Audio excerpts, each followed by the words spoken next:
Para pelanggan perusahaan ini tidak dapat kembali hidup-hidup setelah datang ke sini. Kapal pesiar tiba-tiba meledak. Saat bermain game, sabuk pengaman rusak. Pelanggan langsung jatuh. Perusahaan mereka ini berspesialisasi dalam membantu orang bunuh diri. Belum pernah gagal. Layanan yang sangat baik. Sampai mereka bertemu orang ini. Seorang pria kaya bernama Jacob. Tapi kenapa dia ingin mati? Karena dia terlalu kaya. Ada juga villa super besar. Setiap hari dia harus duduk di mobil untuk kembali ke kamar tidur. Panggil pembantu, dia harus menelepon. Jika dia ingin makan, dia harus naik 5 lantai. Rindu ibu hanya bisa melakukan 1 panggilan telepon. Karena jika dia benar-benar ingin mengunjungi ibu, dia harus pergi sangat jauh. Tiba-tiba suatu hari ibunya meninggal. Sementara itu Jacob tidak bisa menerima hal ini, jadi dia ingin bunuh diri. Jadi dia menunjukkan beri diri sendiri 3 cara. Cara pertama adalah gantung diri. Dia baru saja mengambil tali untuk digantung di pohon, dia melihat pasangan lewat. Bahkan ketika dia mau mati, dia masih harus menonton film cinta. Jadi dia harus pindah ke tempat lain. Jacob selesai menggantung tali. Siap memasukkan kepala. Tapi tidak tahu dari mana suara tembakan itu berasal. Membuatnya jatuh dari kursi. Dia hanya ingin bunuh diri tetapi dia tidak membiarkan orang sendirian. Jacob pergi coba lihat. Hanya adalah 2 pemburu yang berdiri dan menyesuaikan pistol mereka. Jadi dia memikirkan opsi kedua. Menggunakan pistol. Bukankah inilah cara mudah seperti membalikkan tangan? Semua pistol di rumahnya adalah pistol yang sangat bagus. Ketika Jacob hendak menembak, ada seseorang masuk. Halo bos. Kenapa menyebalkan sekali? Dia menghindari membiarkan pelayan melihatnya. Bersiap untuk menggunakan opsi ketiga. Gas beracun. Bagaimanapun, dia belajar yang baik. Dia selalu suka melakukan eksperimen. Dia memperbaiki keran. Kemudian hubungkan penyedot debu dan perbaiki dengan pita perekat. Lalu lari ke tempat parkir. Mobil di sini semuanya sangat bagus. Yang mana yang bisa saya pilih? Ketakutannya pilihan muncul kembali. Seseorang pernah mengatakan kepada dia bahwa dia harus mati sebelum jam 3 siang. Sekarang sudah jam 12 siang. Dan waktu tidak tahu menunggu siapapun. Dia hanya harus memilih satu. Dia menghubungkan pipa ke pipa asap knalpot. Ujung keran yang lain dimasukkan ke dalam mobil. Tapi dia masih merasa ada yang kurang. Dia menatap ke depan. Sesuaikan sedikit lagi. Ayo mana musiknya?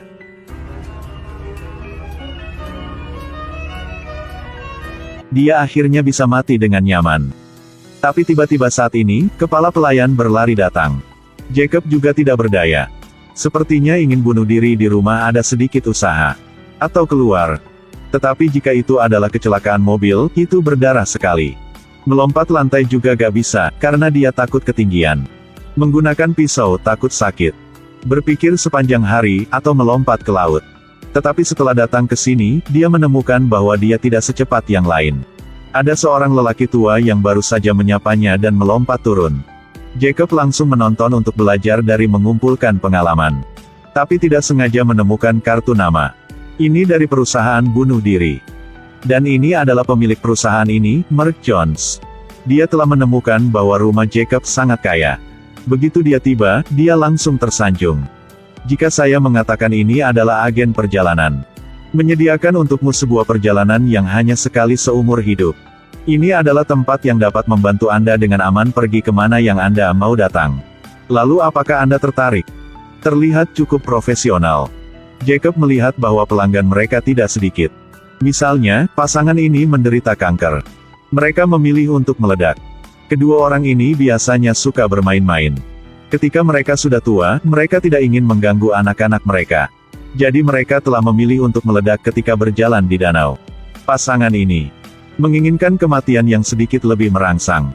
Jadi mereka memilih untuk memainkan game ini. Dia merasa ada banyak cara seperti ini dan itu tidak buruk. Jadi dia langsung menggesek kartunya.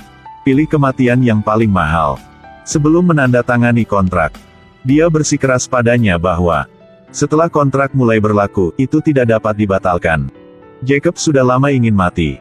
Jadi dia bahkan tidak memikirkannya dan setuju. Setelah menandatangani, dia harus memilih peti mati. Di sini dia bertemu dengan seorang wanita yang sangat profesional. Nama dia Anne. Juga pelanggan di sini. Mereka berdua bersenang-senang berbicara satu sama lain. Jadi mereka saling kenal. Mau belajar agak pengalaman. Setelah menyelesaikan perlakuan itu, dia pulang dan memecat semua pembantu. Dia juga mencari pengacara untuk memproses properti ini. Kali ini dia akhirnya bisa mati dengan tenang. Dia membawa kursi dan duduk di depan pintu.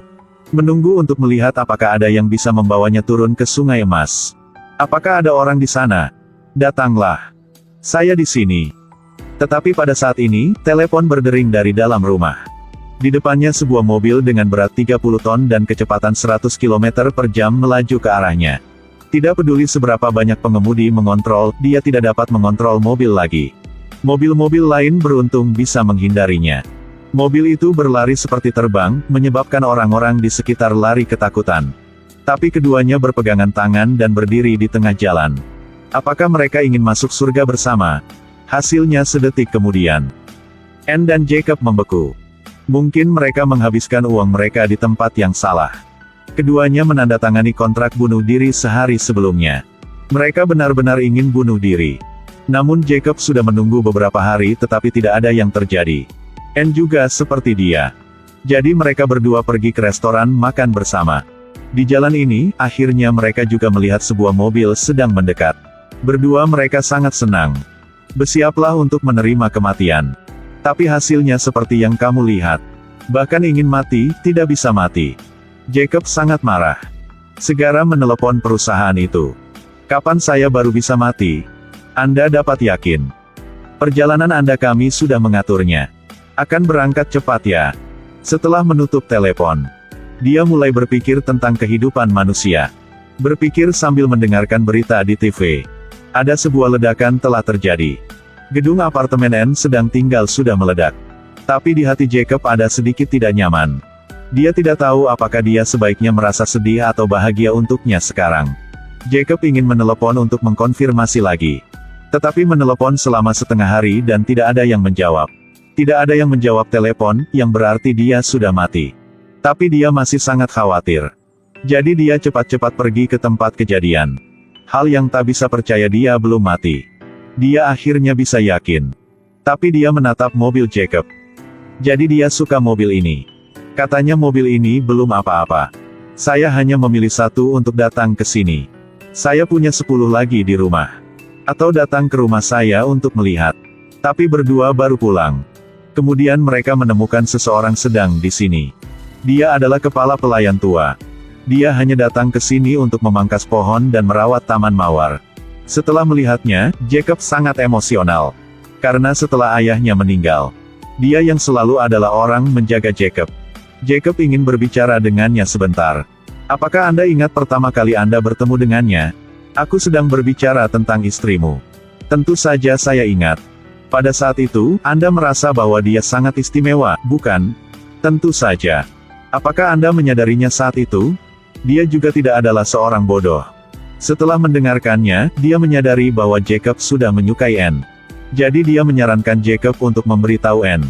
Tetapi tepat saat ini, pengacara datang ke sini dan mengatakan bahwa seseorang ingin membeli rumahnya.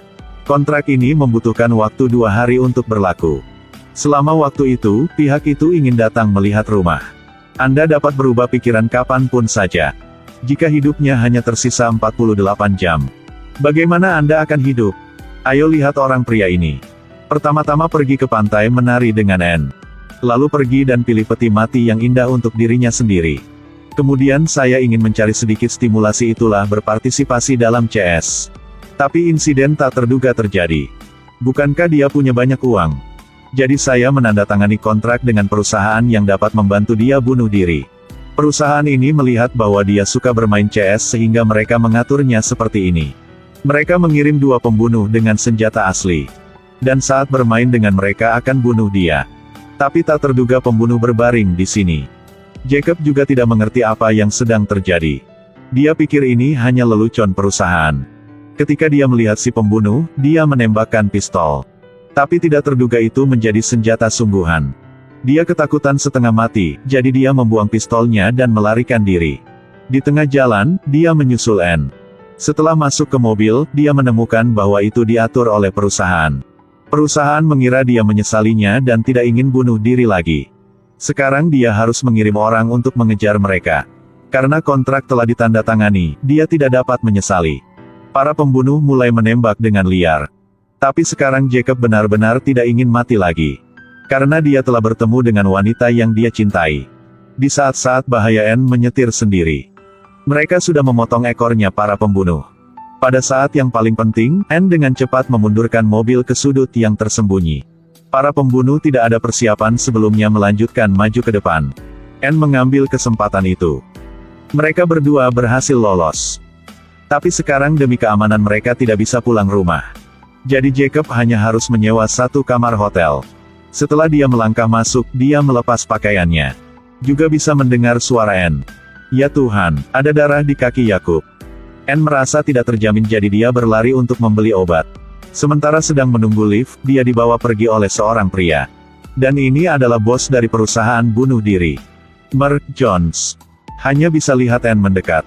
Ayah. Tidak bisa terduga dia adalah Putri Jones. Kali aksi ini untuk memenangkan kepercayaan Jacob. Lalu membunuh Jacob saat dia tidak tahu apa-apa. Tanpa diduga, ada sedikit kecelakaan. Dia jatuh cinta pada Jacob. Jadi aku tidak ingin membunuh dia. Tapi Jones selalu memberi batasi yang jelas dengannya. Untuk bisa tinggal bersama dengan Jacob. Anne hanya bisa setuju. Tetapi Jacob juga adalah orang sangat pandai. Hari berikutnya dia menemukan segalanya. Anna, untuk menunjukkan ketulusannya, mengatakan kepadanya seluruh kebenaran. Lalu dia bilang dia akan menyelamatkannya. Dia menembakkan peluru ke dinding. Lalu memberi Jacob setas putih. Tapi sekarang ada sedikit masalah. Jika ingin hidup, dia tidak bisa hidup tanpa uang dan rumah. Bukankah Jacob sudah menjual rumah itu? Dia harus membatalkan kontrak sebelum siang hari ini. Anne harus cepatlah. Pembunuh di luar mengira dia sudah selesai. Juga merasa itu bukan rusak. Sekarang kembali ke laporan dan selesai. Di dalam mobil, dia segera menelepon pengacaranya. Mengatakan ingin membatalkan kontrak. Tapi pengacara juga bukan orang baik. Karena dia ingin mendapatkan uang, dia memberitahu pembeli bahwa semuanya normal. Jacob harus cepat kembali ke sana. Anne segera memikirkan sebuah cara. Bukankah teknik mengemudi dia sangat bagus ya? Tepat pada waktunya ada rel. Kereta siap tiba. Anne memanfaatkan setiap detik untuk berlari. Sebelum pembunuh ini sempat bereaksi, mereka telah kehilangan jejak. Tapi ini hanya tipuan. Dia mengambil kesempatan ini untuk menyuruh Jacob turun dari mobil. Sedangkan mobilnya masih terparkir di sini. Jadi dua pembunuh baru tidak curiga. Itu benar, setelah kereta lewat, kedua pembunuh itu terus mengikuti. Adapun Jacob, setelah keluar dari mobil, dia bisa berlari pulang tepat waktu. Dia mengambil waktu Jacob tidak hati-hati dan meletakkan pisau di sakunya. Tidak terduga. Dia tidak bisa pergi melewati. Mereka juga pikir dia ingin protes, jadi dia telah membawanya ke kantor polisi. Tunggu sampai teratasi. Kontrak sudah berlaku. Rumahnya telah terjual. Jacob tidak menerima. Dan ingin menuntut pengacara itu. Merebut kembali rumah dan properti. Di sisi lain, Jones menemukan tas kosong. Setelah bertanya, Anne baru mengatakan yang sebenarnya. Dia mengakui dia mencintai Jacob. Itu sebabnya dia membiarkannya pergi. Tetapi Jones tidak marah. Sebaliknya, dia mengutarakan pikirannya. Jacob boleh tidak perlu mati. Tapi syaratnya adalah dia harus menikahinya. Kemudian harus bergabung dengan perusahaan kami. Dan Jacob telah menyelesaikan pesanan adalah kepala pelayan rumah. Karena dia tidak ingin hidup lagi. Dia memilih untuk diracuni sampai mati. Sejak itu, perusahaan telah menerima Jacob. Dia dan Anne menikah. Ketika mereka pulang rumah. Melihat pengacara yang dipecat dari pekerjaannya, segera menunjukkan senyum misterius. Juga meninggalkan kartu nama untuk pengacara itu. Film berakhir di sini. Ini adalah film yang berhubungan dengan kematian dan cinta. Jacob, setelah menemukan cinta dalam hidupnya, segera tahu bahwa betapa indah dan berharganya hidup ini. Itu sebabnya dia memutuskan untuk terus hidup. Serentak dia juga menyaksikan kematian kepala pelayan. Keinginannya adalah mati di samping orang yang dia cintai. Dia baru menyadari bahwa tanpa orang yang kucintai di sisinya, hidup ini tidak ada artinya. Itu sebabnya dia menjadi seorang sangat kuat. Hal-hal ini tidak bisa dibeli dengan uang sama sekali. Ada satu lagi konten yang ingin dibicarakan film ini adalah optimisme. Dalam film, sebagian besar orang yang ingin mati adalah orang tua. Mereka membesarkan anak-anak dewasa. Melihat anak-anaknya meninggalkannya. Pada akhirnya, mereka sendirian, mereka hidup sendiri selama sisa hidup mereka. Mereka lebih baik mati untuk pergi ke dunia lain daripada hidup dalam kesakitan dan siksaan. Hanya mendapatkan sedikit perhatian membuat mereka merasa bahwa hidup itu berharga. Bahkan jika mereka menghadapi kematian, saya percaya bahwa mereka akan selalu bahagia ketika mereka mati. Tolong tunjukkan cintamu. Dan hargai segala sesuatu di sekitar. Jangan menunggu sampai hilang baru merasa menyesalinya.